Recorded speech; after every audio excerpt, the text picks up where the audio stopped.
Oke guys, assalamualaikum warahmatullahi wabarakatuh. Saya Muhammad Aji Asfiani. Di sini saya akan menjelaskan poin-poin yang akan kita bahas. Sebelumnya pernah nggak sih kalian merasa kalau cara kita ngobrol dan berkomunikasi konten sekarang itu beda banget sama orang tua kita dulu? Mengapa? Nah, maka dari itu hari ini saya mau membahas kenapa hal itu bisa terjadi.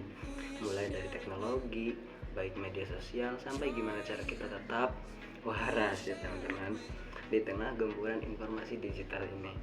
Oke, mari kita bahas poin pertama, yaitu dari penjelasan istilah, yaitu bottom up. Apa sih bottom up?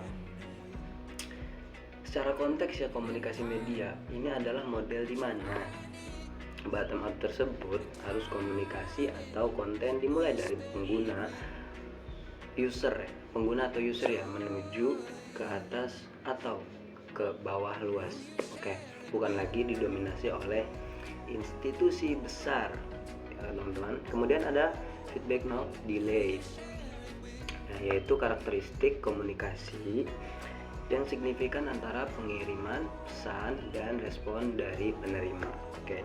Kemudian real time itu pasti teman-teman tahu lah ya, yang namanya real time, kondisi di mana informasi disampaikan, diproses dan diterima pada saat bersamaan dengan kejadian aslinya. Yaitu namanya real time, teman-teman. Kemudian ada blockchain, keamanan data, sebuah teknologi istilah tersebut tuh penyimpanan data digital yang terdesentralisasi dan transkripsi. Nah, dalam keamanan data, blockchain memastikan bahwa informasi tidak dapat diubah secara sepihak tanpa persetujuan jaringan, sehingga meningkatkan integrasi dan transparansi data. Nah, itu banget teman-teman. Selanjutnya ada cara melakukan detoksifikasi media sosial. Ini penting untuk kita para Gen Z ya. Detox media sosial ini tujuannya apa sih? Nah, pasti teman-teman belum tahu dong tujuan dari istilah tersebut, yaitu mengurangi stres dan meningkatkan kesehatan mental secara apa? Yaitu membatasi waktu penggunaan, unfollow, mute. Nah, kemudian ada mematikan notifikasi dan ada banyak lainnya juga. Yaitu menentukan hari bebas sosmed. Misalnya kita mengisi keseharian dengan berolahraga, apalah gitu ya teman-teman. Yang penting jangan ke sosmed. Ada pada hari bebas sosmed ya. Yang selanjutnya ada konvergensi media dan realitas virtual, yaitu VR. Pasti teman-teman tidak asing yang mendengar istilah tersebut.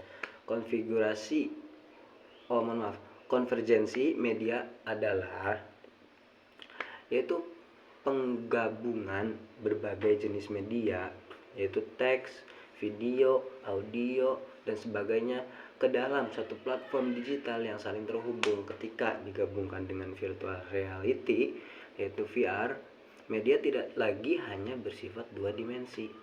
Audiens dapat masuk ya teman-teman ke dalam konten tersebut. Jadi contohnya kayak kita tuh masuk dimensi lain, atau kita tuh masuk dunia lain gitu ya, melalui VR itu. Kurang lebih gitu teman-teman. Nah, ini nih pentingnya.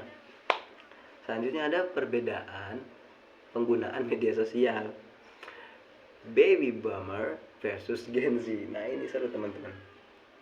Kenapa? Yang pertama ada karakteristik dari baby boomer, yaitu platform utamanya cenderung menggunakan Facebook atau WhatsApp, sedangkan Gen Z lebih aktif di TikTok, Instagram, dan Twitter, bahkan lain sebagainya.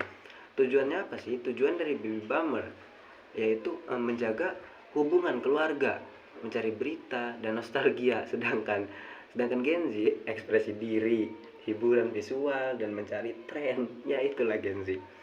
Oke, selanjutnya ada gaya konten. Baby boomer lebih suka teks yang panjang dan gambar statis ya. Gambar statis itu